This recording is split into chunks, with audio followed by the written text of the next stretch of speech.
kabar pemirsa? Saya Medina kembali menjumpai Anda, tentunya lewat Trendsetter, program infotainment yang paling hangat, orisinil dan terpercaya, Hotshot. Bukan Hotshot jika tanpa berita terhangat. Untuk itu jangan kemana-mana pemirsa, tetap saksikan Hotshot selama 1 jam ke depan, sebab Hotshot selalu menguak sisi lain di balik berita dan fenomena.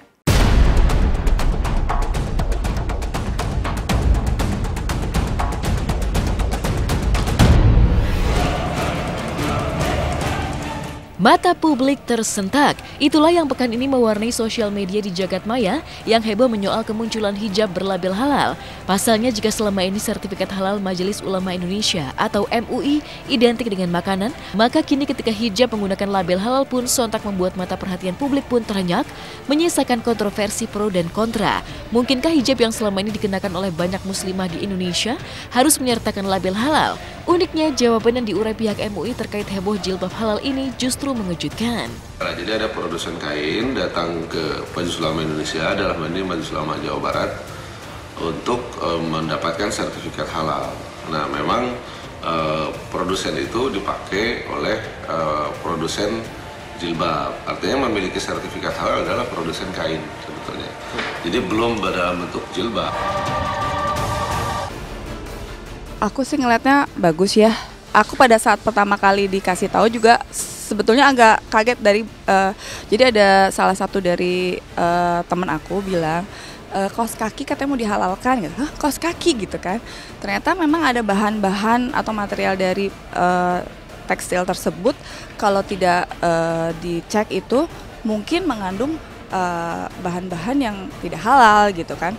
Jadi baru ngeh gitu. Ternyata memang perlu gitu. Jadi apapun kalau memang kita sudah ya maksudnya tracknya ke arah syar'i ya, jadi memang harus kafah ya, harus keseluruhan gitu, dari yang kita makan, yang kita gunakan, semua memang harus yang halal gitu.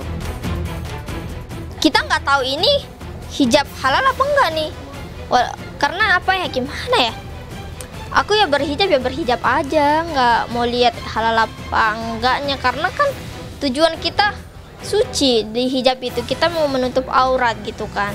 Tapi alangkah bagusnya sih ya diperiksa dulu lah, kalau memang ada bahaya seperti jilbab dari kulit babi tuh agak absurd dikit ya, kok kulit babi bisa dijadiin jilbab, ini aja cuma kain biasa. Berangkat dari titik nol, Musdalifah paham benar bagaimana sulitnya muslim yang memiliki status ekonomi kurang mampu untuk bisa mendapatkan hijab yang mumpuni sesuai dengan kantong terlepas dari label halal ataupun haram. Tak banyak yang tahu, sebelum sukses dan mendulang honor jutaan rupiah sebagai selebriti baru, Musdalifah kerap membeli pakaian hingga hijab yang dikenakannya dari pakaian bekas berharga murah senilai Rp5.000 hingga Rp10.000 di pasar. Lantaran itulah, kontroversi hijab halal yang kini tengah menjadi perbincangan hangat pro dan kontra publik mengulik nurani Musdalifah secara khusus. Aku dulu sebelum populer itu belanja di pasar. Biasa beli cakar tuh, beli yang bekas-bekas, baju yang udah dibuang sama pemiliknya terus dijual lagi tapi dijual murah, misalnya Rp5.000, Rp10.000. Aku biasa beli yang kayak gitu tuh. Tapi sekarang mah kalau udah ada rezeki beli di mall lah. Karena kalau misalnya dihalalin apa enggak kan kasihan orang yang dia jual hijab yang di emper-emperan itu, padahal dia yang nggak mampu, yang nggak tahu urus gimana halal apa enggaknya, padahal dia cuma jual jilbab yang cuma dari kain kayak gini, padahal itu halal menurut aku ya. Kan kasihan kalau nggak ada tanda halalnya gitu, mereka nggak bisa jualan, itu menurut aku. Namun berbeda dari Musdalifah, faktanya ada banyak selebriti yang juga sempat terkejut oleh betapa riskannya membeli barang, busana hingga hijab sembarangan tanpa mempertimbangkan berlabel halal atau tidak. Jika Xanti sempat terhenyak ketika tas dengan brand terkenal luar negeri kegemarannya ternyata terbuat dari bahan yang diharamkan bagi umat muslim, maka lain halnya dengan cerita Sania Marwa. Jauh sebelum ini, jadi saya sama teman pernah beli tas brand, ya maksudnya salah satu brand lah ya. Justru kita dikasih tahu sama orangnya, ini nggak halal buat kamu katanya gitu. Karena ini ya itu, ya kulit itu gitu ya. Kaget pada sementara sebelumnya pakai gitu kan. Kaget, gitu kan. Jadi abis itu kita hati-hati gitu. Pasti kita nanya ini dari kulit apa. Terus dikasih tahu kan materialnya apa aja gitu. Jadi lebih hati-hati. Memang sih kalau misalnya yang belum terlalu ini sih kadang-kadang, ih kakak nih gitu kayak marah aja gitu. Kakak nih gitu, iya habis daripada 40 hari gak terima lo salatnya gitu ya. Jadi kebetulan saya masuk di sebuah toko tas ya, saya nggak tahu, maksudnya saya nggak usah nyebutin mereknya ya. Jadi memang tas itu semuanya mengandung bahan yang tidak halal gitu. Dan kebetulan saya masuk ke toko tas itu bareng tante saya yang menggunakan hijab. Jadi kita masuk langsung diinformasiin, maaf ya Mbak, ini kita mengandung bahan ini gitu. Jadi bisa dilihat lagi lah gitu, karena mungkin dilihat berhijab tuh pasti muslim kayak gitu. Jadi oh oke, makasih deh informasi. Jadi ya kita pikir 2 kali sih. Ya, faktanya di lapangan masih beredar sederet barang aksesoris hingga busana yang menggunakan bahan yang jauh dari halalan Thoyiban. Mau tak mau, tanda tanya besar pun mencuat.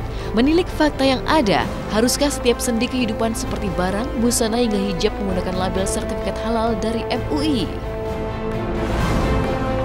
Nah, waktu dia melakukan di dalam proses itu kan waktu ada proses stabilizing atau penguatan kain. Ada macam-macam pembuat stabilizingnya. Ada yang sederhananya menggunakan kanji misalnya, supaya waktu ditarik dibuat kain itu dia cukup kuat.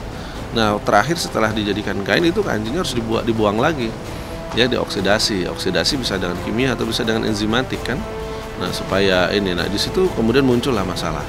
Enzimatiknya bisa enzim dari babi kan. Begini, kalau kita bicara tentang undang-undang jaminan produk halal dan pada konteks barang gunaan ya, kan bagi orang Islam tuh pakaian juga harus suci ya, dan tidak boleh menggunakan barang yang najis atau terkena najis.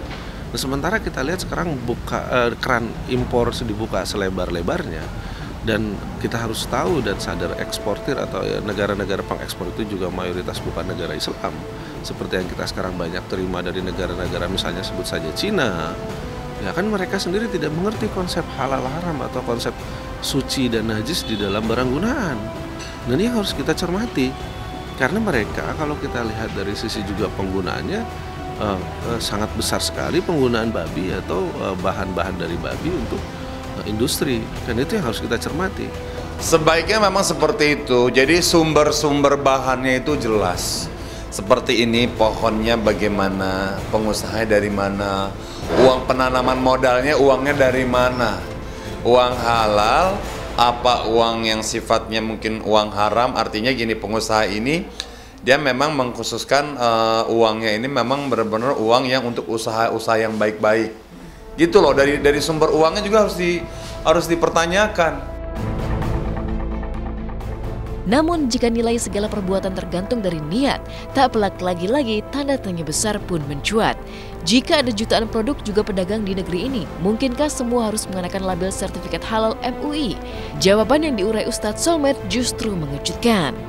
Kalau dibilang dengan label MUI sudah pasti halal, mudah-mudahan begitu.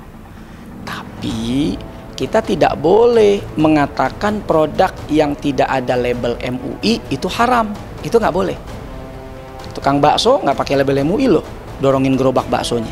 Tapi kenapa kita yakin halal? Karena zahir mata kita memandang ini halal, batin kita pun menilai ini halal. Udah cukup buat orang awam. Kecuali ada informasi lanjutan. Itu pun kita masih tidak boleh menelan informasi mentah-mentah. Jadi saran aku sih ya, buat orang-orang yang berhijab itu kalau mau beli hijab ya jilbab-jilbab kain aja gitu, nggak usah jilbab-jilbab yang dari kulit-kulit semacam apalah gitu, kan kita nggak tahu juga bahayanya gimana, ada zat kimia atau gimana ya. Jilbabnya simpel-simpel aja gitu, terus kalian modifikasi gitu. Saranku sih kita harus tanya dulu, itu aja yang penting. Kita harus tanya dulu, memastikan kalau memang itu merupakan sebuah masalah untuk kita pasti dulu tanya, make sure memang dia tidak mengandung gitu. Kalau memang mengandung ya nggak usah beli, karena nggak semuanya, ada yang enggak. Cuma biasanya memang merek dari luar. Untuk halal itu nggak harus kita yang muslim aja gitu ya. Halal dan toyib itu sebenarnya itu udah automatically pasti barang yang halal itu pasti baik. Jadi sebenarnya nggak orang muslim aja itu kalau di beberapa teman aku ya, mereka lebih senang kalau itu udah halal gitu, karena mereka tahu itu akan pasti produk udah bagus gitu. Jadi sebenarnya nggak cuma untuk muslim ini gitu loh. Jadi kalau halal itu udah pasti diteliti, perintilannya itu benar-benar mereka teliti gitu. Jadi bersumber dari sesuatu yang benar-benar aman buat kita digunakan gitu. Mau harganya berapa kata Allah, kalau untuk syiar itu insya Allah baik, kembali lagi uangnya katanya gitu.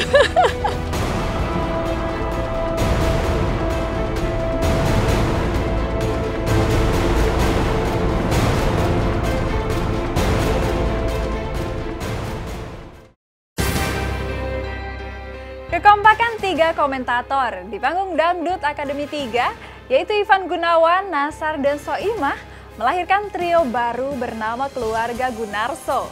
Gunarso sendiri merupakan singkatan dari Gunawan, Nasar, dan Soimah. Bahkan Keluarga Gunarso bersama para host belakangan ini memiliki theme song baru yang sering mereka nyanyikan dan menjadi tren, yang ternyata merupakan karya dari peserta audisi DA3 yang gagal. Yang kemudian lagu tersebut dibeli oleh Inul Daratista. Nah, seperti apakah komentar mereka soal lagu yang kini menjadi tren di kalangan para penonton DA3? Dan seperti apa pula keseruan mereka di panggung Dangdut Akademi 3? Simak berita lengkapnya sesaat lagi.